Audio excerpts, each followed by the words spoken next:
We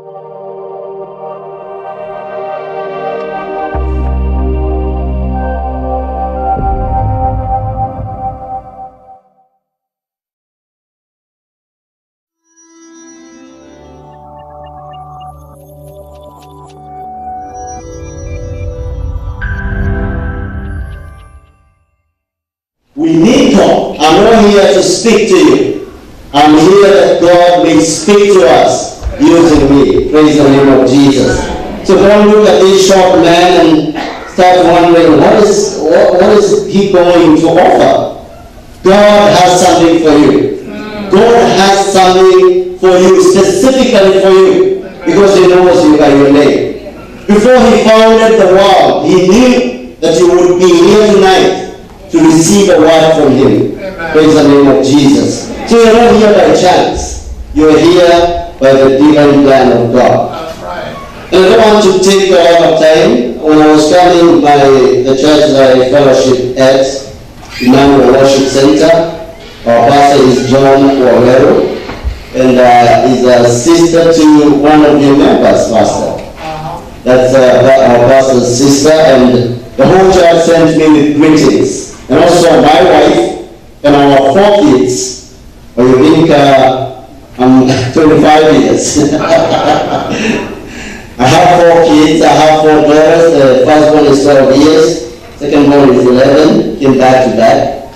That one is another daughter, 6 years. And our last one is a boy who is almost 5 years now. So you can guess why I went all the way to 4. Praise the name of Jesus. And so I'm here to bring greetings even as I speak the word of God. Amen. Shall we pray? Our Lord and our Father, in the name of Jesus, we are seated in your presence. We pray that you may speak to us. We pray that you may speak to us in a way that each one of us is going to hear your voice. You know us. You understand us. You know where we are in life. You know where we are in our relationship with you. And you know what you have specifically for each one of us. And we pray that God, even as we sit down to listen from you, you may use me as your mouthpiece. That God, I may bring the oracles of God to your people tonight. We worship you and we praise you. In Jesus' name we pray. Amen. Amen. Pastor Weber told me a while ago, about a few months ago, that I will be one of the speakers in this convention, and he gave me the theme. And around that time when I was looking at his Facebook page, I saw a message that he posted with the first flyer that came out. And the message said that after 1 year of praying since our last convention, God gave us a message that he is sending abundance of rain because he is requiring more fruit from us. And therefore my message was based on the theme and around that message that I read from the pastor. And as we think, as I've been praying and I've been asking God, what exactly do you want us to hear from you? What do you have for us in regard to this day? And you know, I never went to theological school like our bishop. Our bishop has been preaching for years and years. I haven't done theology. And I was telling my brother, you tell me to preach, I don't have peace from that moment to the time I'm done preaching. Because I take the word of God with a lot of weight. Because just imagine, you are all seated listening to God through me. He is using me, and I have to have spent time with him so that he may give me the message, so that he may prepare me. So I always think about all the people who will be seated waiting from God as he uses me. And therefore I take that with a lot of seriousness. And I've been praying, and I've been seeking God, been thinking about this message. I have been waiting on God. And there is one thing I want us to understand. That before chapter 1 of 1 Kings, in verse number 41, when Elijah spoke this message, so many things had happened. There are so many things preceding this particular word. And we cannot think about this particular message without looking back and seeing where Elijah was coming from. And I want us to start from there.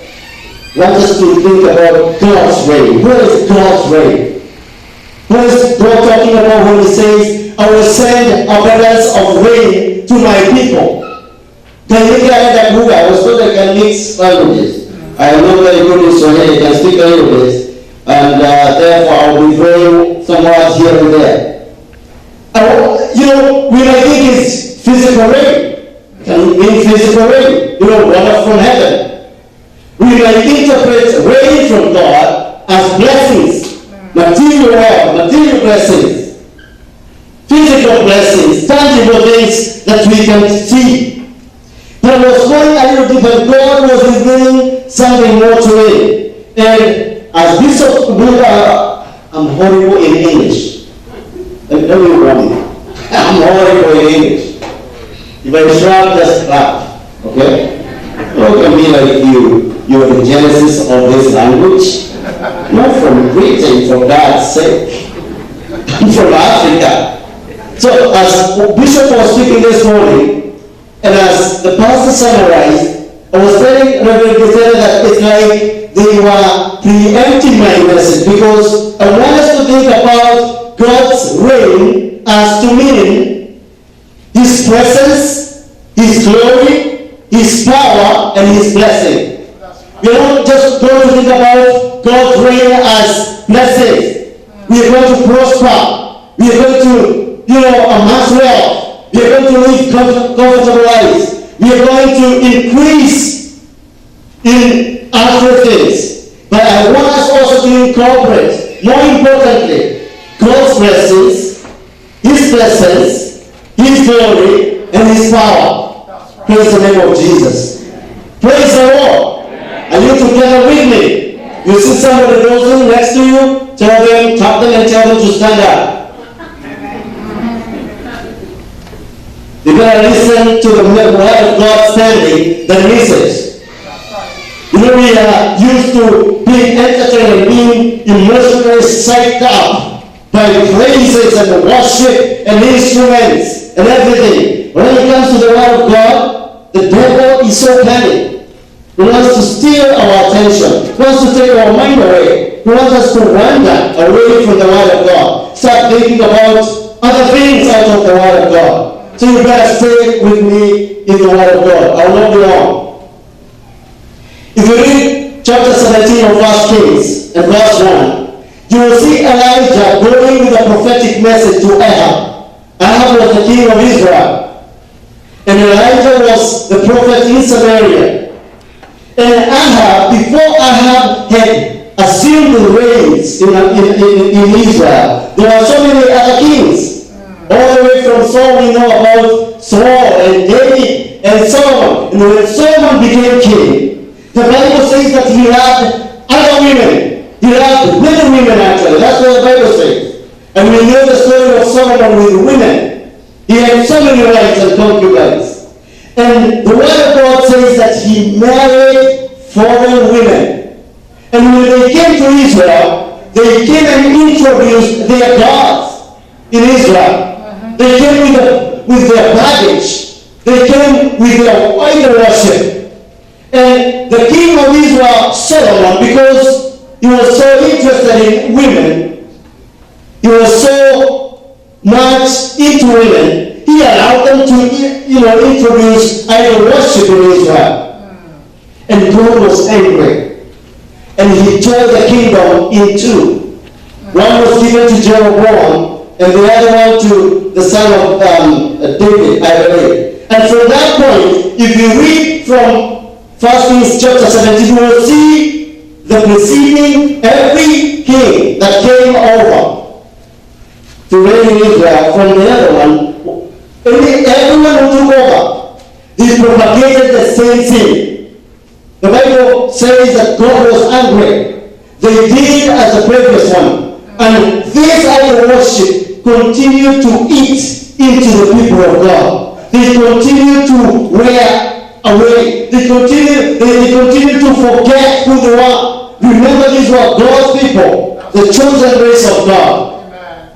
And I believe we are all Christians, or so we profess. And we are a chosen people by God. That's why we left our business. That's why we left our busy life to come and sit in the presence of God, to hear from God. Amen.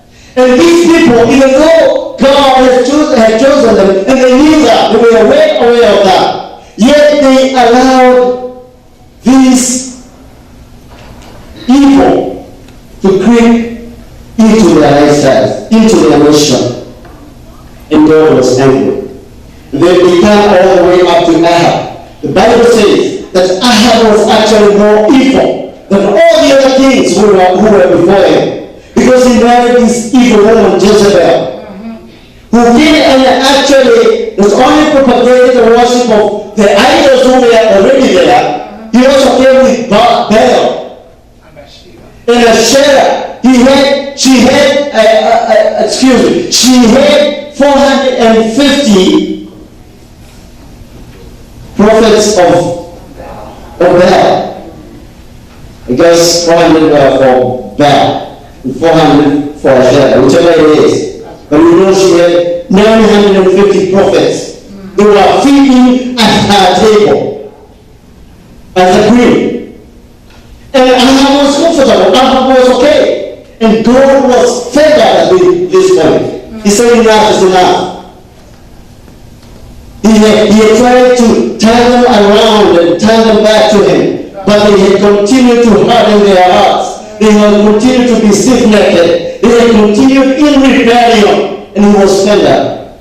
And the prophet of God, the representative of God in Samaria, came with a message to Ahab.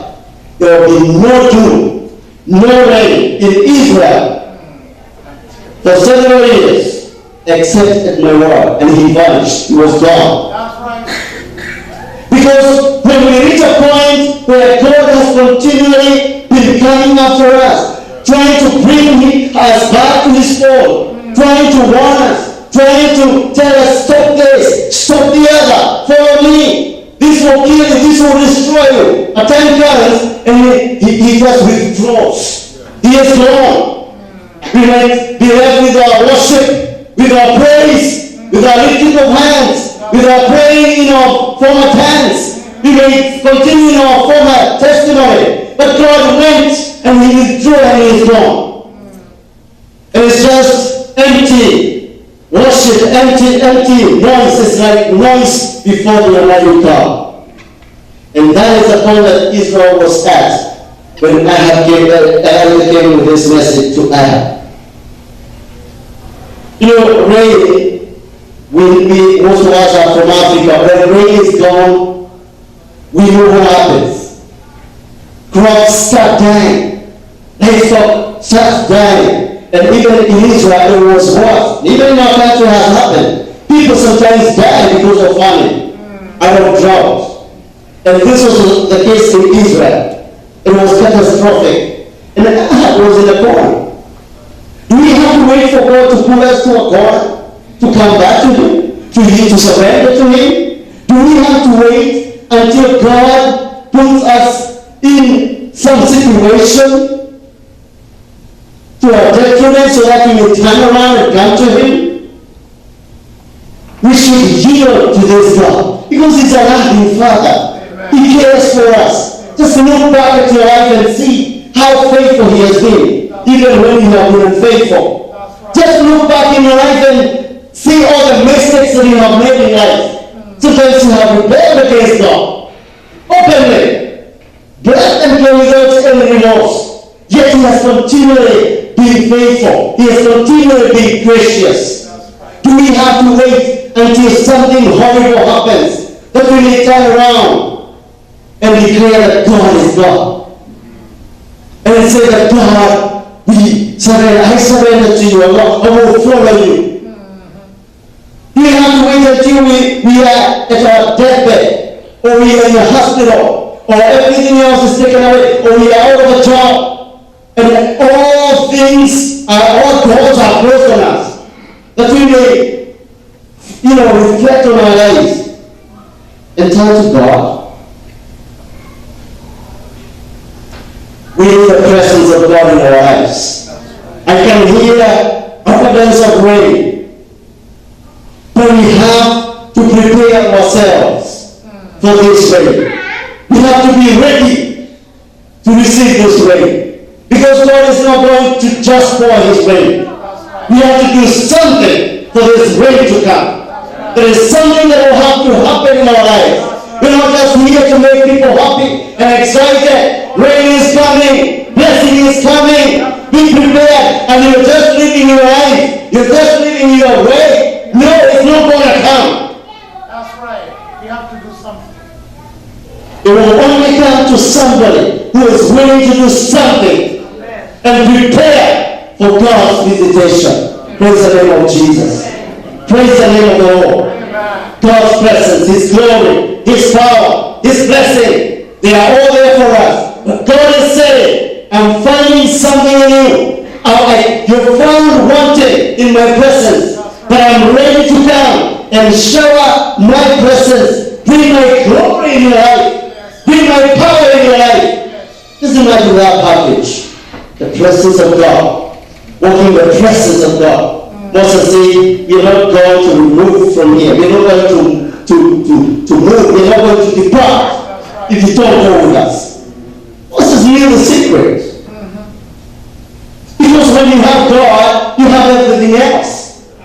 Praise the Lord. Hallelujah. Can you do it? Oh, wait, just wait me in there. I'll have to keep you awake. I'll make sure you're awake.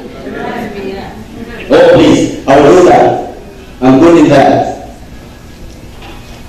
If I go to jail and I tell you when you stand up, you better do it. Because you're not close when I'm preaching. No. I came from Missouri for this, that God will speak to us. Are you ready for the visitation of God?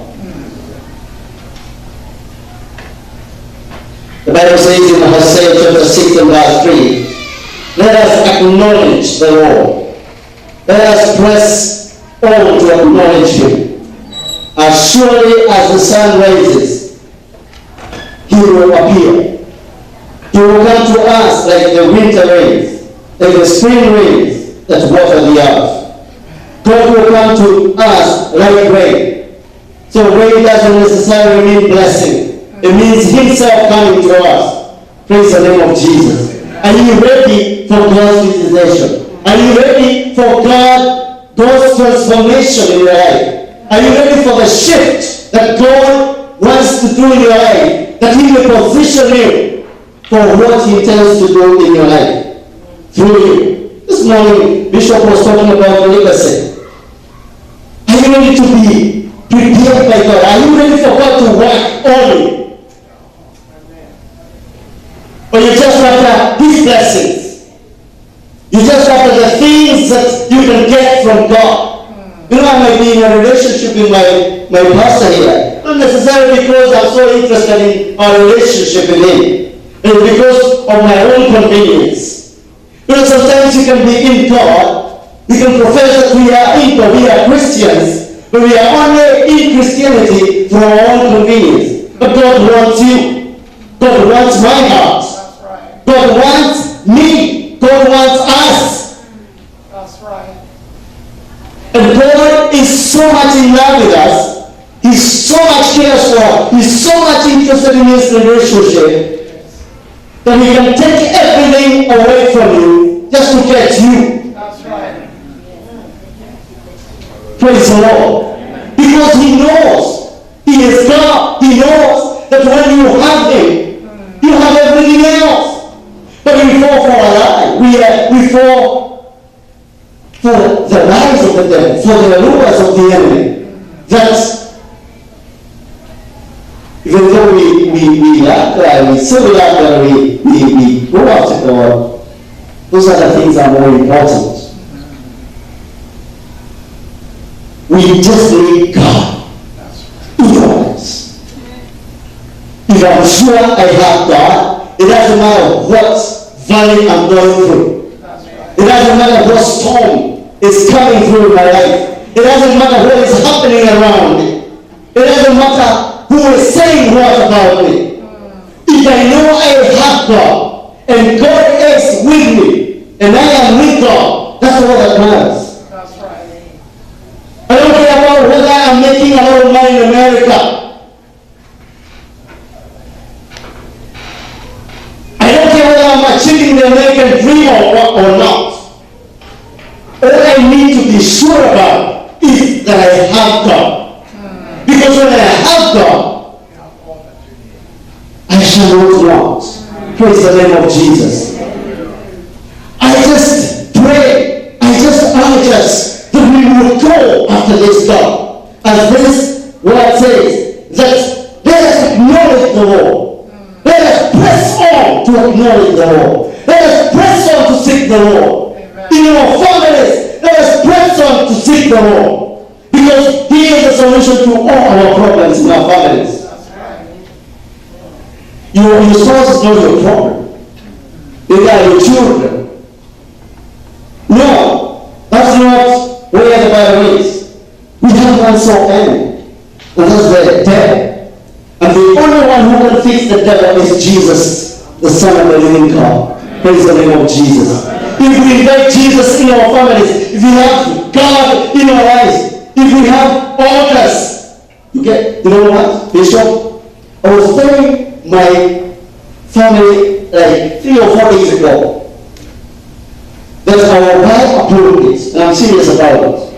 You visit my house in the next maybe 2 weeks. I'll buy a pulpit. I remember a story I had about a man who bought a pulpit, and he was preaching to his family every evening. Every evening. That's not how long. Every evening. Every day. And I was like, because I love my kids. They're good kids. Your kids are good kids.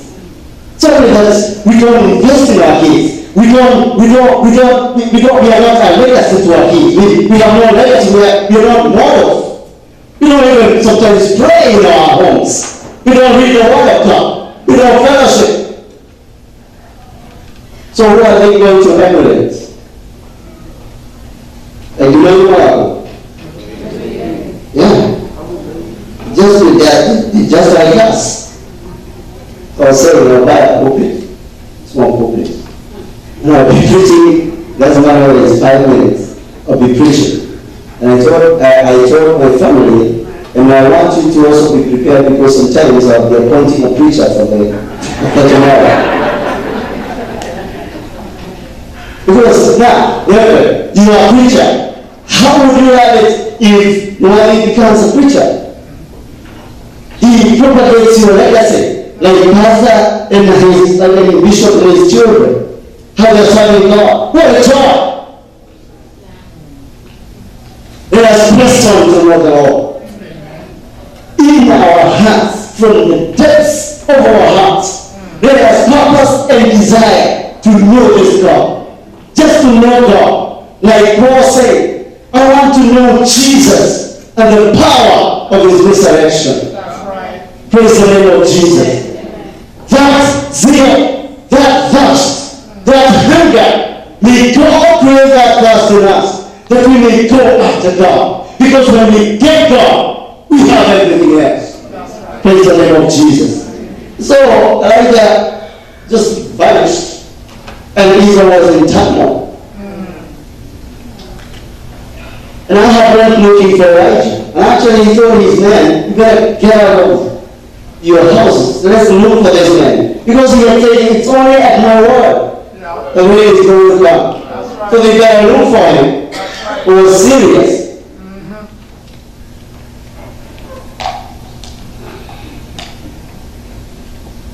And the Bible says, all this was happening because of Israel's sin. In chapter 8 and verse 35, 1 Kings, where it says, when the heavens are shut up, there is no rain because of your people, or because of your people, my people have sinned against me. It was somebody else speaking. It was that person, written that person, because your people have sinned against you. So, sin, shouts, rain, God's visitation, God's presence, God's glory, God's power, God's blessing in our lives. It's just because of sin. If we take care of our business, God will take care of his business. Deuteronomy chapter 11, verse 16 and 17, the Bible says, be careful, or you will be enticed to turn away and worship other gods and bow down to them. If the Lord's anger will burn against you, and you will shut the heavens so that there will not be rain. So the Lord is coming to us with a message that is because of the mess in our life, that's why we have not been experiencing rain in our lives. Even though we are saying there is evidence of rain, and he is saying that because there is drought in our lives, we are in a spiritual drought, we are in a spiritual famine. He is ready to turn our situation around if we deal with our mess. That's right. Praise God. Amen. Hallelujah. Amen. Are you waiting there? Yeah. Are you hearing me? Yeah. If we deal with the mess in our lives, God will come and he will give us abundance of rain. Because rain makes God to withdraw his rain from us. That was my first point. We have to deal with sin. You know, we may think that we are okay. We are not idol worshippers. But we have idols. What is an idol, Pastor? Anything that you put in the place of God. Anything that you elevate more than God. We come to church late, but we never go to work late. What does that tell you? You'll never be late for work. That's right. But the pastor has to keep, reminding you and serving and, just pleading with us to come to church early. Does anybody wake you up to go to work? You set the alarm. And when it rings, you are out of bed and you're preparing your car. So, what does that tell you? God is not first place in our lives. He's not going to cheat ourselves. He's not going to deceive ourselves. We have to be real, Pastor. We have to be sincere with ourselves. Right. Is God first in our lives? I don't think so.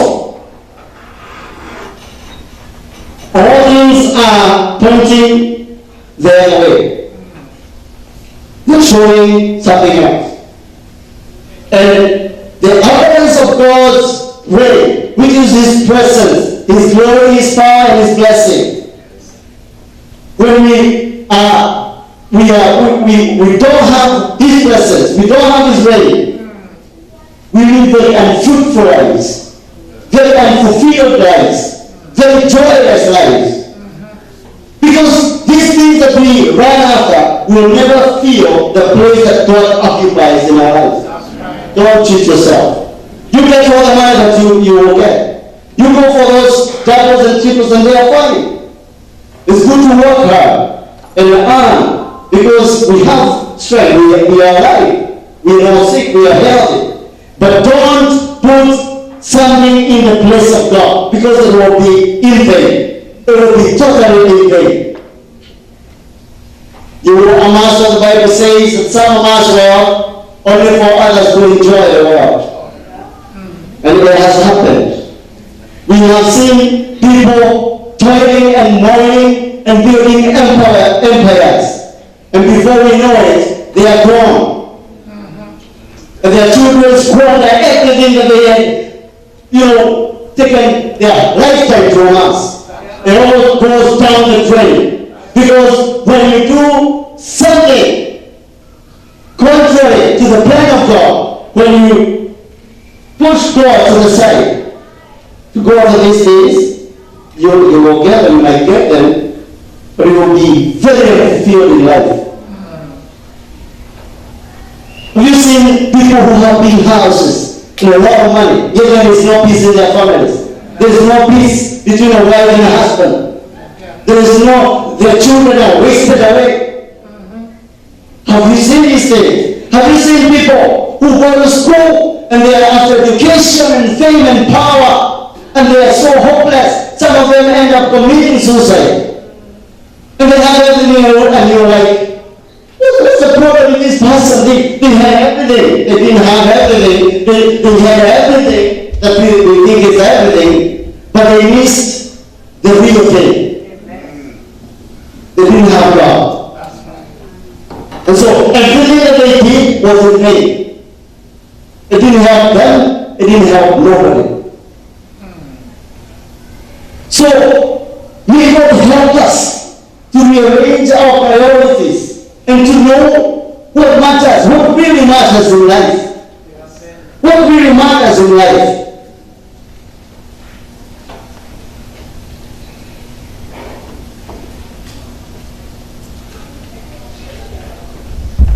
You know, God is ready to bless us, but He will not just do it.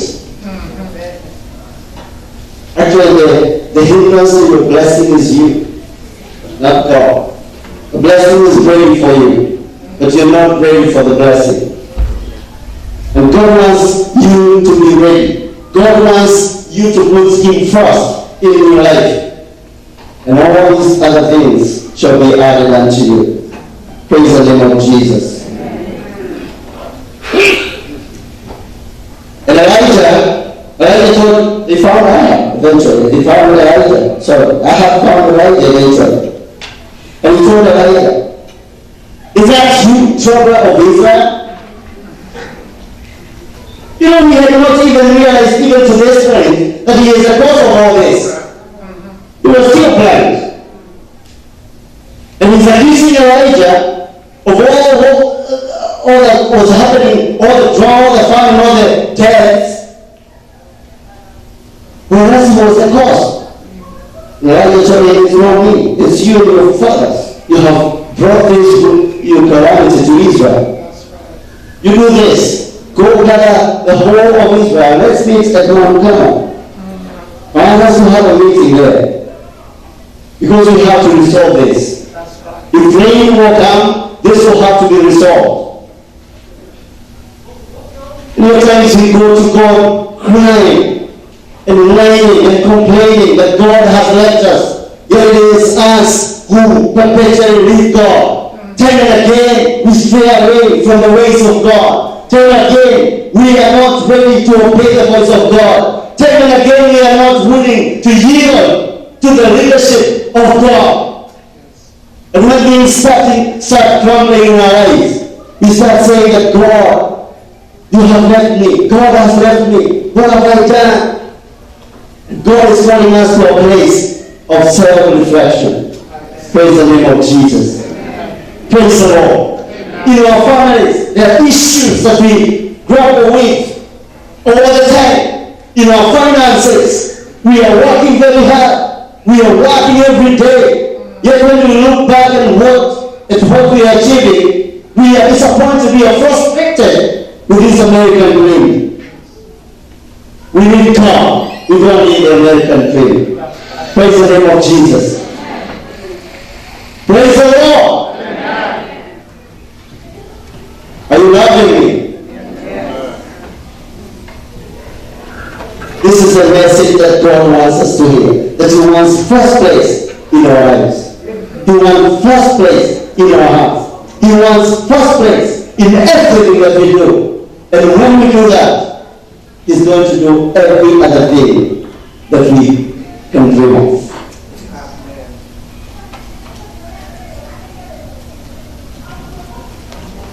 And when they gathered, there was a shoulder. The prophets of Baal were given the opportunity with Jezebel, the prophets of Asherah. They were told to go upon their God. Elijah told them, we will wait. God who answers with fire, that we will follow. And he asked a very pertinent question, which I'm going to ask us tonight. How long will you waver between two opinions? How long will you profess to be a Christian, yet your life says something else. How will you say that you love God, yet your lifestyle is contrary to your words? How long will you waver between two opinions? If God is God, let's follow Him. Let us declare, let us purpose in our hearts to follow God. And if He is not, let's follow those other things. Because there is no sitting on the fence. You cannot be a fence sitter. You're one side in the world and the other side in God. You're not in God. You are in the other things. And God is asking us tonight, how long, my people, are you going to waver between two opinions?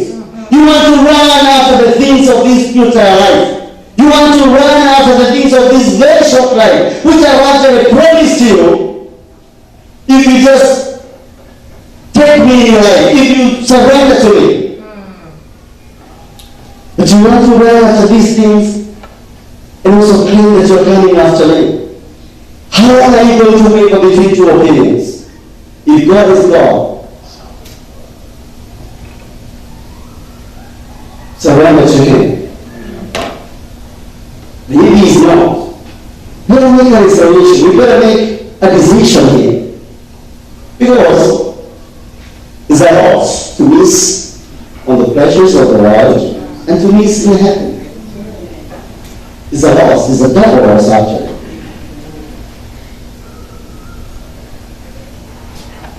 Who are you going to follow today? And they prayed from morning. The Bible says they prayed and the Elijah taunted them. He ridiculed them, he made fun of them. Maybe he's asleep, maybe he's gone for a journey. Call him. Get out. They actually started cutting their bodies. Nothing happened. Because only Jehovah is God. Amen. You know God, but not from nation. Was a God of, they say, he was a God of the weather. He controlled the clouds. Am I right? No, tell me the truth. Baal was the god of climate. That's what they say. That's why they were saying, Baal is going to cause rain. That's why they were calling on him. Nothing happened. Because only Jehovah is God. We better follow God. He is God. And we fill our lives with Him, with Himself, with His presence, with His glory, with His power. If we run after Him, if we pursue Him, until we get God in our lives, we are fine. We are good to go. We don't care about money, not so much. I need money to do the things that we do with money. Not so much trouble right now. Seriously.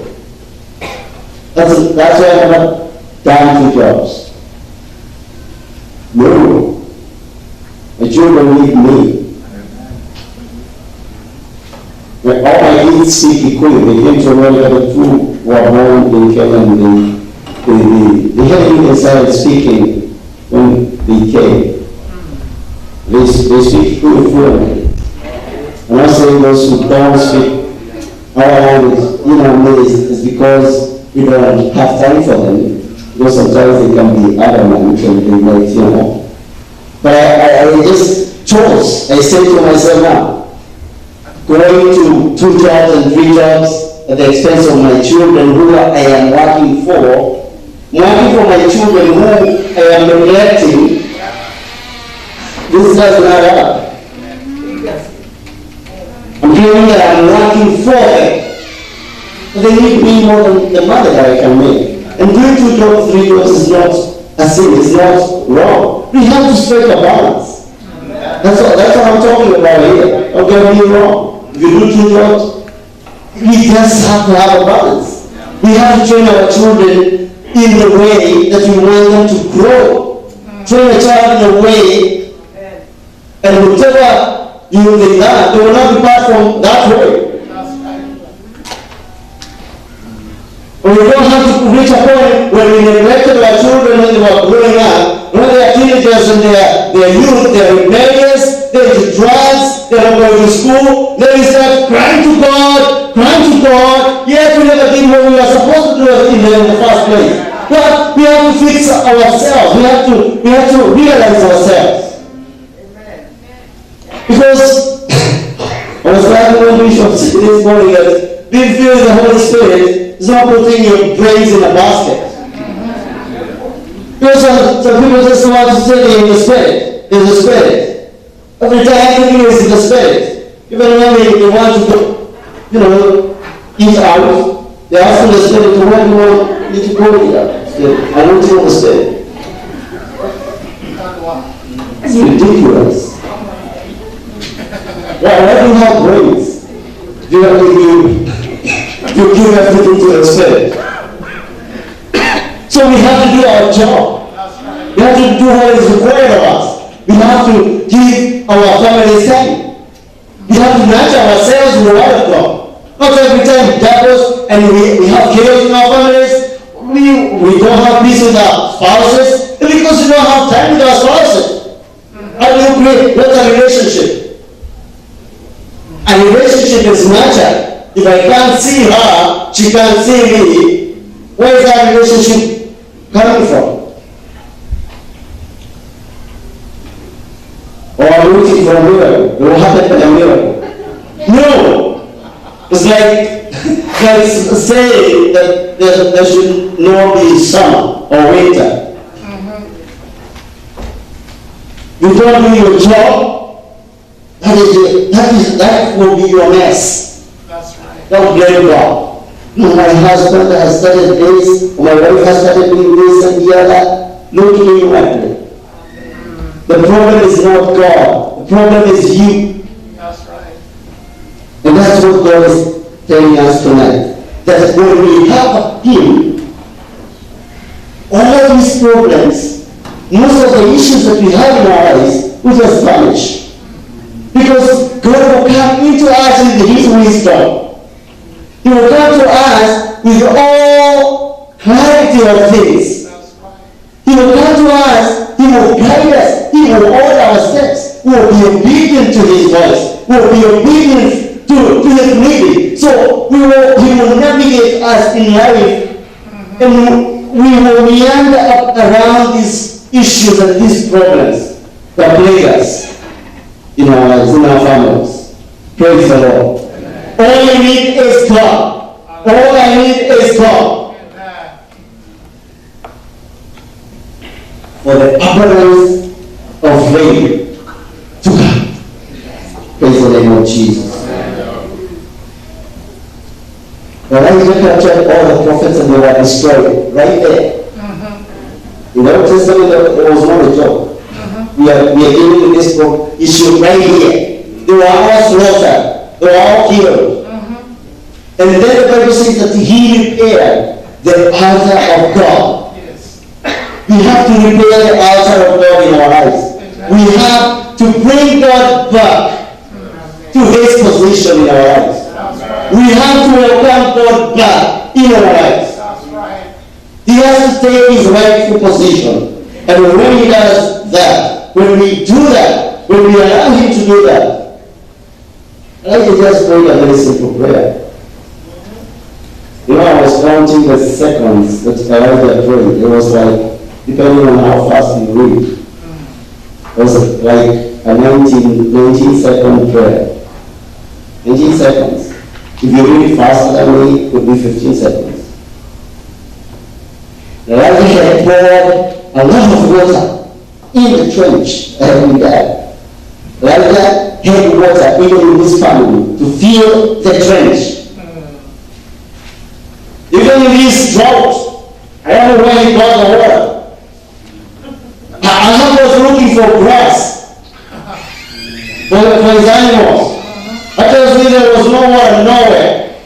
All grass was withered. But Ahab, I don't know, the Bible doesn't say, but he got water enough to fill the trench and to water the sacrifice. Because even in time of drought, even in time of famine, when people are crying, those who have welcomed God, those who have surrendered their lives to God, those who are immersed in God, those who walk with God, they shall never lack. Praise the name of Jesus. The Bible says that they shall be like a tree planted by the streams of water, which never goes dry.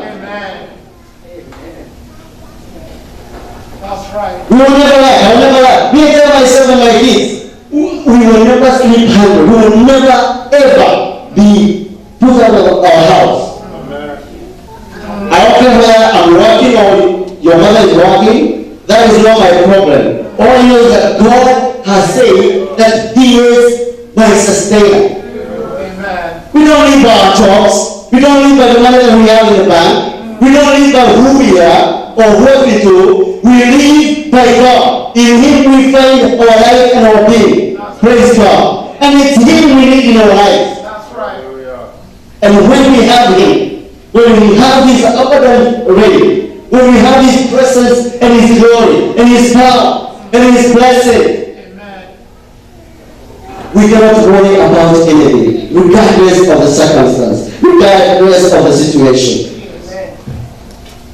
Because I have to finish, because I have to leave something for my friend, Reverend Peter, who wants to take all the time. And repent. God's presence is restored in our lives. Amen. God wants to fill us with Himself. The Bible says in Hosea chapter 10 and verse 12, as I finish, sow righteousness for yourselves, reap the fruit of unfailing love, break up the fallow ground, for it is time to seek the Lord until He comes and show us His righteousness on us. Praise the name of Jesus. We have to break the fallow ground in our life. That's right. There is a lot of briars and a lot of weeds and a lot of bad things in our lives. We have to weed our life. We have to take all these mess from our lives. We have to prepare the ground of our hearts, of our life. So that when this rain comes, we'll be productive. We'll be happy. We will be full of joy and unspeakable and full of glory. In Kenya, it used to rain. You know that? It used to rain in Kenya. And I had some neighbors, they had even bigger plots of land than us. But because of the preparation that each one does, each family did prior to the rain, the preparation is not the rain that determined, is what you had done prior to the rain. It doesn't matter whether it was El Nino, the rain cuts and dogs. It didn't matter. If you hadn't done enough preparation, people would be harvesting a lot of corn, a lot of beans, a lot of potatoes, a lot of yams and everything, and others would be harvesting nothing. Rain came, the sun would have prepared. This convention can come and go. We can hear the word of God. This convention is over tomorrow and we go back to our lives. And God, because when He says, He does it. When He says He is sending rain, He will send rain. And that's why He is preparing us. That's why He is telling us how to prepare for His rain. And this rain will come. And some will receive it and others will not. Because of the preparation that we are going to do individually. What are you going to do yourself? What will you do with this world? What will you do prior to the reign of God? May God help us. May we be found prepared to receive the abundance of rain. Because it's only then that we can be fruitful to God. It's only then that we can have field lives, fruitful lives, and lives full of joy. Praise the name of Jesus. God bless you. Praise the Lord.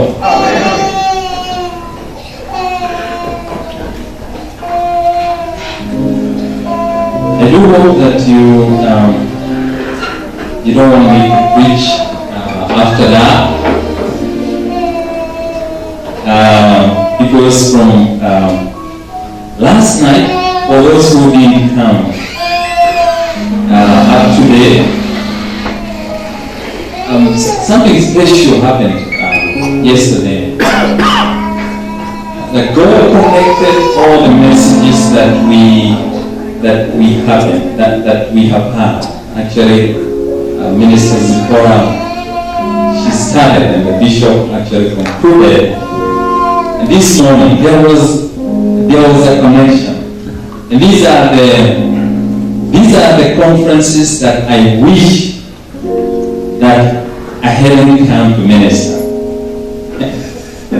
Seriously. And I was telling Bishop that one of the mistakes that I did when I came is that I came with my wife.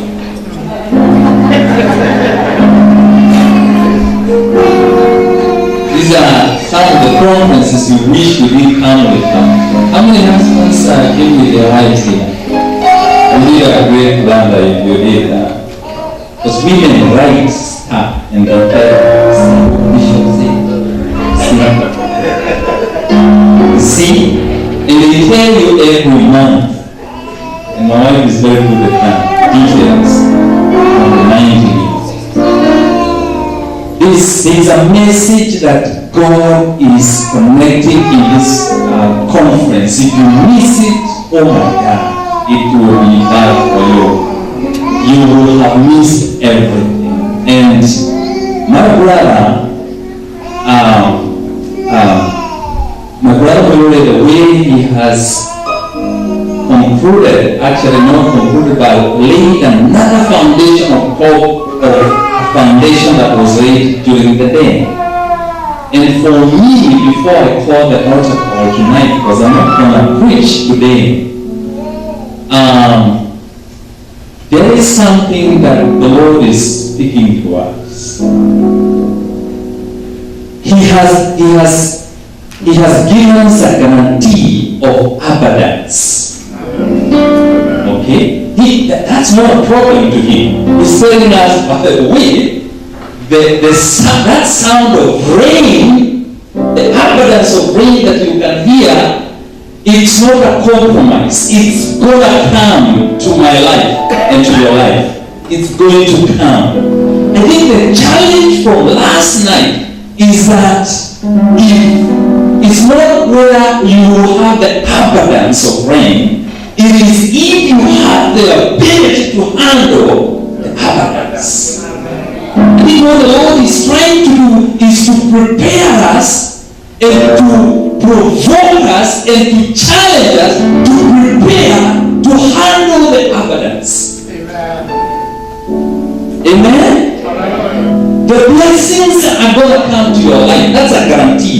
The message of God has come. The word of God has come. It doesn't come to the world. It doesn't rain in vain. It comes. It is never futile when it comes. It comes to commit its own purpose. Because it's the voice of God. It is the will of God. It is the purpose of God. In your life, in my life. And I'm telling you today that the abundance of God is here. Question is, am I prepared enough to handle that abundance? That's the message tonight. That's the message from yesterday to today. Am I preparing myself so that when the abundance of God comes, I will be able not to live for myself, but to live for generations to come? Am I ready that when the abundance of God comes, that I will yield to God and not to myself? You know, one of the things that today I prepared a message for the youth. And I'm always prepared for Renuero because he changes stuff. And then when he changes stuff and you're not ready, then you are screwed up. You're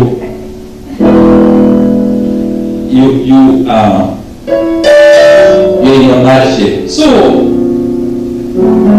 one time in in the University of Georgia, some group of marine biologists actually were doing a research on the great white shark. Yeah? Very popular here. And they discovered something. The great white shark, it was discovered in actually 1993, that the largest great white shark that has been found in one of the islands, I think in Southern Asia or something like that, was actually 21 feet long. 21 feet is like, probably this is from here to here, I would assume it's probably about 10 feet, right? Yeah? About 15? So we're talking about here. So a great white shark is from here all the way to there. That's how big it is. And then it's able to build 3,500 pounds.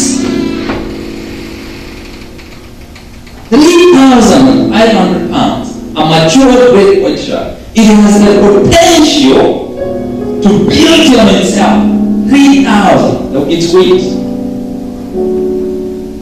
Okay? It is able to eat within a year 7 tons of food throughout the year. It doesn't feed on people, by the way. It feeds on the seals. Okay? So what this group of marine biologists did is that they made a pod, a small pod. And and by the way, I did tell you that the great white shark is able to, actually has a lifespan, is able to live for 25 years. So what they did is that they created a small pod of about 5 feet, or actually it was actually small, about 3 feet. And they put a little great white shark in there. And they will continue to feed a little great white shark. And after a long time, many years, they discovered that after 15 years, this great white shark here was only able to actually develop only, I think it was 3 inches, and I think it was actually less than 2 feet. So it was only able to develop only less than 2 feet. It was actually probably about 1.5 feet in the small pod that they created. And it drastically cuts its lifespan from 25 years, okay, to only 15 years, and it was dead. The same species, the same genetic composition, the same everything. But what had happened? It was limited to the environment, and it conditioned itself to that particular environment that it failed to tap to its potential. The original potential that it was made and created for failed because of the environment. And the environment here in the US, that this land that we are in, we come and the bishop said that we do come here, and one of the dangerous things that we do is that we conform to the standards of this environment. And that because we are conditioned and we are told that you can't speak well, you're black or you're white or red or that, and you come from this country to that other country, then you conform yourself into that environment. And so the potential, you're not able to thrive. You're not able to actually spread. You're not able to spread yourself to the potential of 20 feet. And so you fail. And you shrink yourself through it. And for 25 years, you could have been a physician, then you remain in that position of a CNA, but your potential is a nurse practitioner. But you remain in the CNA because you feel that that belongs to so and so, and that belongs to so and so, and so I don't have the potential. I don't want to do this. The abundance has come. The issue is that are you able to handle the abundance? Are you able to break the ball and spread yourself and live to the full potential that God has made you for? Amen. You know, when the purpose, Dr. Manos Mongo actually once said that when the purpose of something is not discovered, there are three things that happens.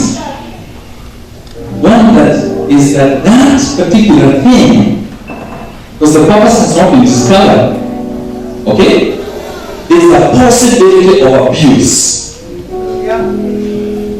Alright? I mean, this was made for to be to amplify. It's actually a remote. I mean, it's a microphone, right? A wireless microphone. This is its original purpose, what I'm doing right now. But you know, I can actually use it. Because it looks like I can abuse it, right? Because it's not known if I don't know what belongs to. If you have not discovered your purpose, and I will talk to that tomorrow in the morning in the service. If you don't discover your purpose, then there is a possibility to abuse your life over and over again. That by the time you get to bishop age, you are what did he use? You are ancient. You are ancient. Because you abuse your life, because your purpose. But that has nothing to do with how God blessed you or not. The abundance was present. But you see, even if the abundance was present, you conformed yourself in a pod and you were not able to break this pod. And so you remain in there. Two people that you talked about today. One guy discovered their purpose and he remained a preacher, John Edwards. Another gentleman, he did not discover his purpose and he remained down. And so, throughout the generation, his failure to discover the purpose was the failure of his generation actually to discover their purpose. Because you are not created for yourself. You've been created for generations. And that generation should be created. If you discover your purpose, then you're able to open up a way for the generations after you to discover their purpose. And so you did not live for yourself, but you live for other people, and you leave legacy. Okay. There is another fish called pike. So this is a long, with a blunt nose fish. I've been trying to remember how we used to call it at home. You know? Mukunga. Is it Mukunga? Yes. Yes. So the same marine biologists in University of Georgia, they did a research on the same, and they took this Mukunga and there's a certain type of food that it loves. It feeds on omena, the little fish, yeah? And so they put it in a pot,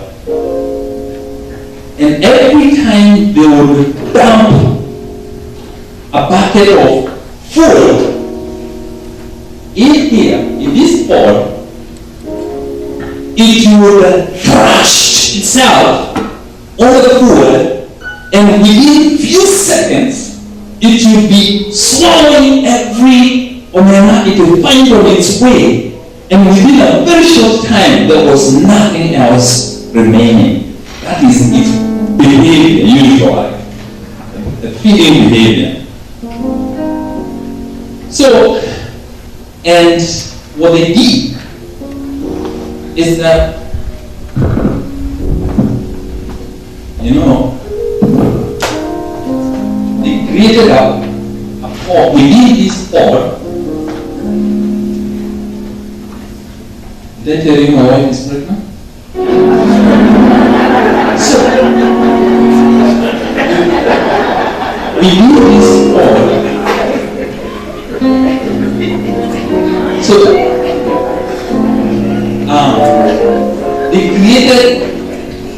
they created another pot in here. And so the Mukunga was here, okay? Alright? And all this is its territory. So, but this pot inside the pot, this was glass pot. Okay, so it was transparent. So they would dump a bucket of food in this pot, but actually note that this little pot here, container, is inside there, but the pipe is here, but the food is being dumped here, and it would thrash itself to eat the food, but every time it thrashed itself, it will hit the glass over, and then it will actually get breathing without it. We are breathing, and then it will dust itself, and then it will hit on the same glass again. It will open its mouth and practice and hit again. And it discovered that over and over and over, it's failing. And so its hunger was unsatisfied, unfulfilled. And over a time, it became so discouraged. And it got to a point where the scientist says, it's broken up. Yeah? And so, what they did is that they gave up.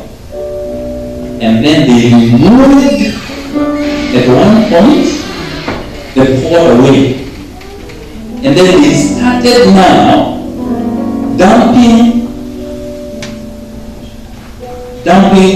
the same bucket of food that they used to when there is no pot, when there is no glass container inside. So meaning that it has the ability or the potential to actually get into food. But she had conditioned herself in that, I can't do it. I can't reach it. I hit the glass all the time. And so she actually went and sat somewhere at the corner of the pod and pitied herself. And they continued to dump a bucket of food over and over again. Very colorful food, smelling so good, but it wouldn't move. It wouldn't do anything. And she starved herself to her death because she has been conditioned that she can't. And life in this country is tricky. Sometimes we try and we hit the glass and we go back. And we say, I'm gonna eat again. I'm gonna try again. Hit again. Okay. So I'm sweating fast. Because of yesterday, I didn't make it. Hope I will make it today or pass the exam. Fail again. And after several times, you've tried business for several times. You tried putting up a home, elderly home several times. You tried putting up a CNA school for several times. You tried doing accounting for several times. And you discover that every time you are trying to, there is a glass wall. And so you are sitting at the corner of the pod here, beating yourself. That in a way that even when the evidence is doubt, you are so conditioned that you can't. And so you fail to discover the day of visitation. And you are unable to reach to your potential. And you are unable actually to thrive. The failure of thrive is in you, economically, physically. You've tried for this several times. She told us, and you don't want to try again. You tried relationship for several times. You don't want to try again. You try to help your brother, your sister, your son out of addiction and out of rebelliousness. And every time you try to take treatment, then you get frustrated and you go again and again and again. That even when the visitation of God is present, then you are sitting at the corner of the pond, pitying yourself, looking back at what you've tried, and so desperate. And I'm here to tell you today, do not give up. Arise. Break God. Trust yourself. Because the abundance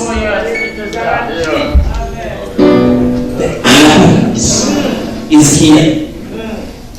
And now to him who is able to do exceedingly abundantly all that you can ask and think, according to the power that works within you. He who is able is able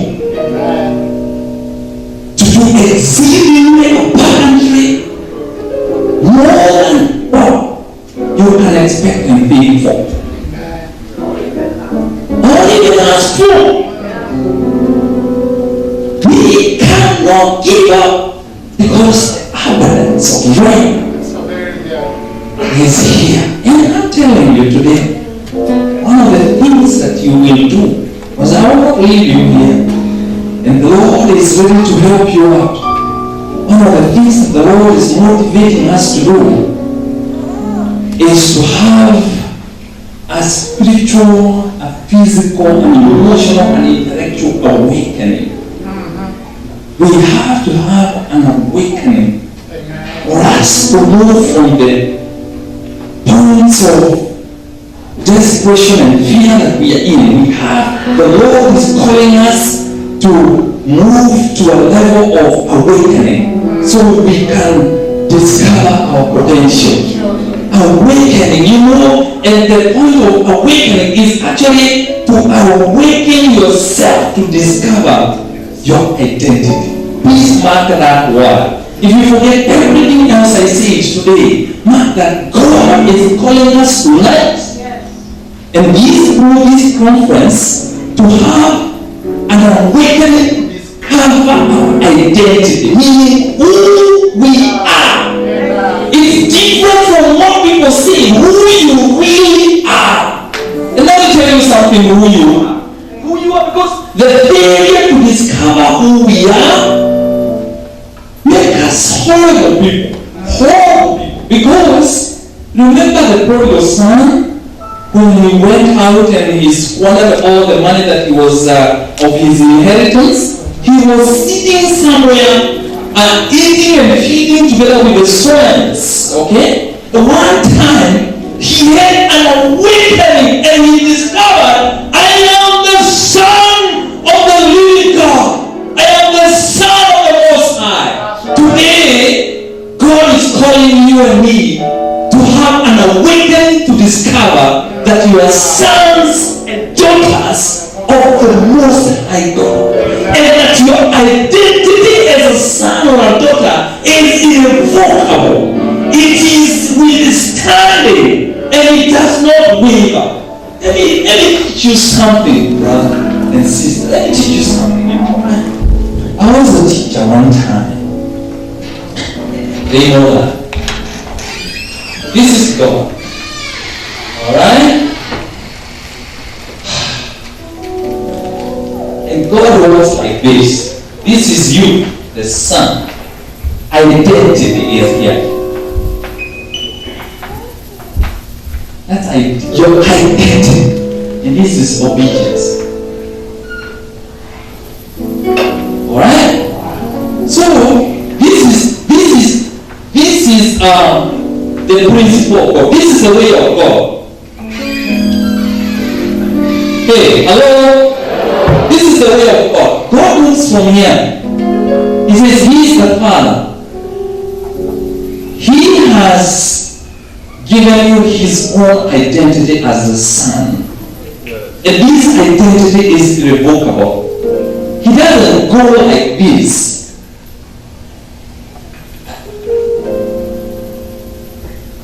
I may be a little bit, I don't want to lose you, some theology, but I want to tell you something interesting. God has given me an irrevocable identity right here. This identity is uncompromised. It's undebatable. And then, after you are a son or a daughter, then the obedience comes as a response to God's love and mercy in your life.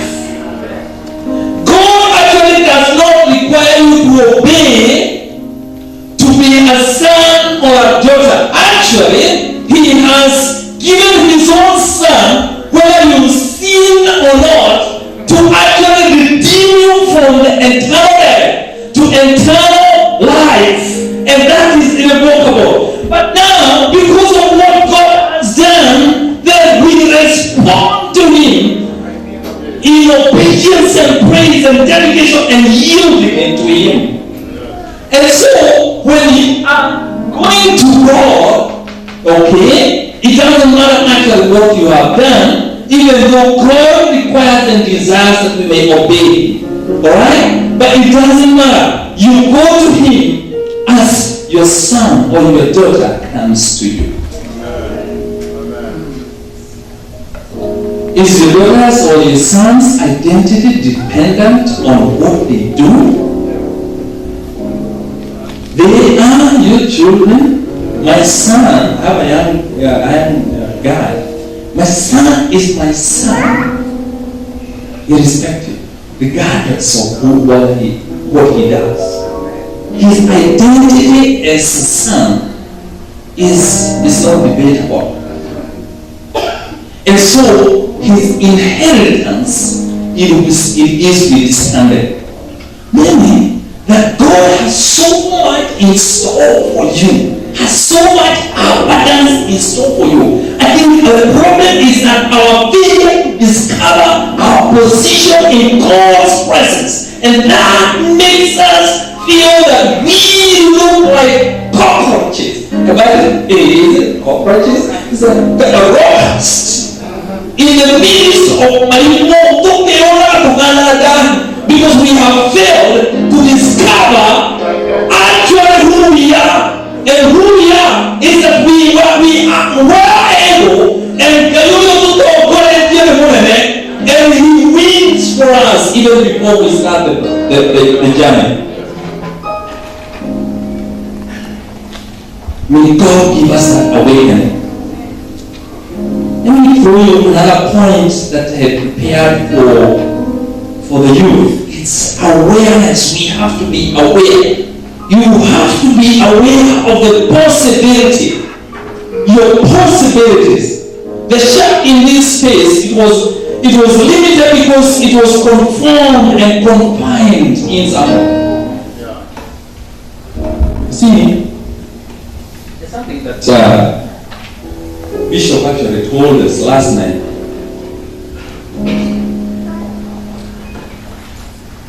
You know, when you're not aware of something, you fail to experience it. You don't have a way to experience it. I don't know exactly how I can put it, but if you're not aware of something, if you're not aware of yourself, if you're not aware of your possibilities, your potential, then you have an inherent inability to really experience what really you are made for. The Holy Spirit is here tonight to dump an abundance of wisdom and knowledge and awareness of who we really are and what our potential really is. You know, Paul in Romans, sometimes Romans chapter 12, after speaking to these people and giving them a beautiful, powerful, explosive lecture, he wrote to them in number 12, and he said that, therefore I urge you, brothers and sisters, in view of God's mercy, that you offer your bodies as living sacrifice, holy and pleasing to God, and this is your true, proper worship. Number 2, and actually that came along. He says, do not conform to the patterns of this world, but be ye transformed by the renewing of your mind. Then you will be able to test and approve what God's will is for you.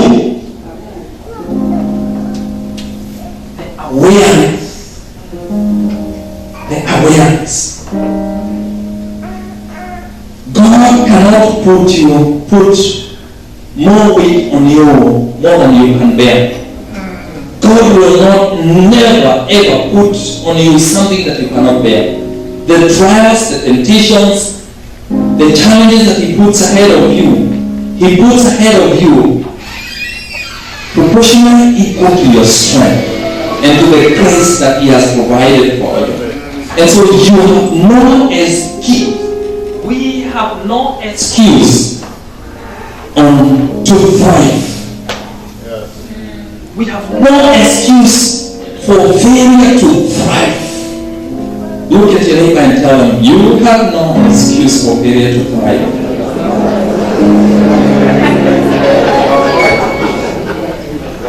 And the other one is arise! Arise! You have been, you see, let me tell you something. The final one. And it will not take a long time. I'm actually controlling. Can I use this one?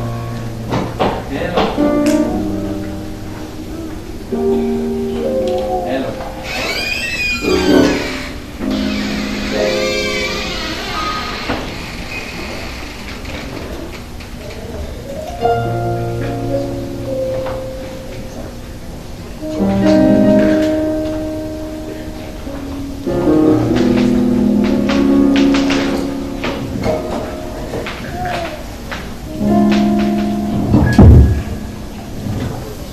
This is a fish.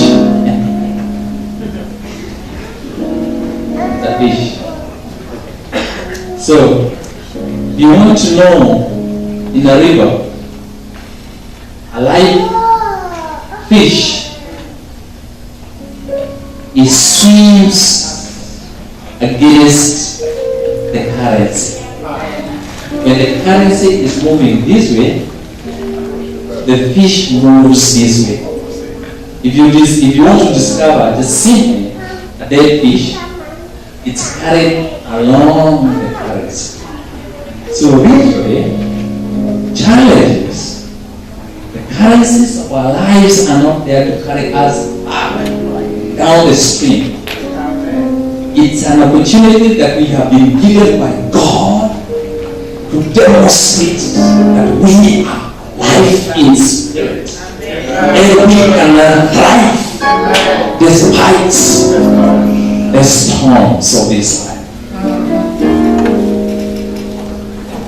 Hakuna kufana Yesu. Hakuna